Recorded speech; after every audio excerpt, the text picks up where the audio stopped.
peratusan penduduk dewasa di Lembah Kelang yang telah menerima sekurang-kurangnya vaksinasi 1 dos adalah 96.7%.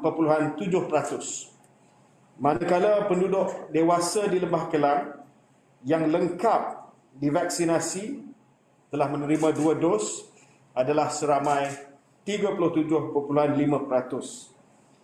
Oleh demikian, kita melihat bahawa operasi lonjakan kapasiti telah pun berjaya, walaupun tidak pada paras 100%, tetapi pada paras 97%, dan baki yang ada ini akan kita usahakan supaya dapat diselesaikan pada minggu pertama bulan Ogos. Ini adalah mereka yang mungkin telah batalkan janji temu mereka ataupun tidak hadir untuk janji temu mereka. Baki yang belum memperolehi vaksin akan diselesaikan pada minggu ini di beberapa PPV yang telah dikhususkan, sama ada melalui janji temu ataupun melalui walk-in kepada PPV yang telah pun kita umumkan sebagai PPV yang akan mengendalikan walk-in bermula pada hari ini. Operasi lonjakan kapasiti Lembah Kelang telah berakhir semalam, dan bermula pada hari ini kita akan tumpukan usaha kita untuk memastikan golongan yang tercicir yang saya sebutkan tadi dapat divaksinasi melalui inisiatif yang menyeluruh serta memberikan peluang mereka yang tidak berdaftar dan juga yang mungkin telah batalkan janji temu mereka untuk menerima suntikan vaksin. Operasi mopak di Lembah Kelang ini akan kita laksanakan melalui 2 kaedah. 1, walk-in ke PPV terpilih di Lembah Kelang. 2, melalui program mobile outreach ataupun jangkau komuniti mengikut jadual program mereka bagi golongan di pinggir bandar.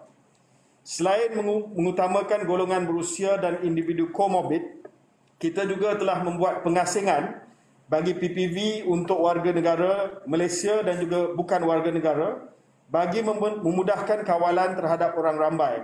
Mengambil kira pengalaman di beberapa PPV pada minggu lepas, saya ingin menegaskan bahawa inisiatif walk-in di Lembah Kelang adalah hanya untuk penduduk yang berbastautin di Lembah Kelang, berlandaskan kepada sasaran dan keperluan untuk melindungi penduduk di sini yang menjadi pusat penularan wabak COVID-19 ketika ini. Inisiatif ini adalah untuk pemberian vaksinasi dos yang pertama dan tidak melibatkan individu yang ingin mendapatkan dos yang kedua. Dos yang kedua akan diberikan mengikut sela masa yang bersesuaian daripada tarikh suntikan dos pertama masing-masing. Setakat semalam kita masih lagi berbaki 3% daripada populasi dewasa di Lembah Kelang yang belum divaksinasi.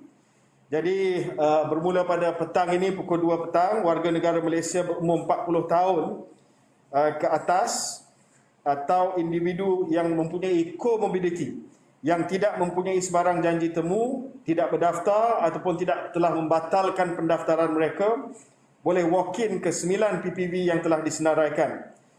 Saya harap jangan datang terlalu awal dan ia mungkin akan menyebabkan kesesakan.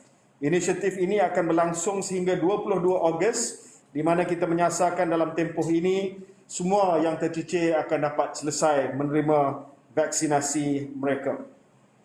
Sementara itu, melalui inisiatif walk-in khas untuk warga MAS yang dijalankan sebelum ini, warga MAS masih boleh terus walk-in ke mana-mana PPV di Lembah Kelang, tidak terhad kepada 9 yang tersenarai di atas, senarai tadi.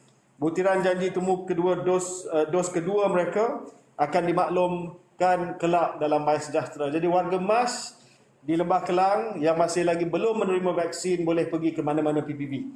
Tetapi untuk yang lain, mestilah pergi ke PPV yang dikhususkan untuk melaksanakan walk-in dalam operasi kita mop up penduduk di Selangor dan juga di Kuala Lumpur yang masih lagi belum menerima vaksinasi mereka.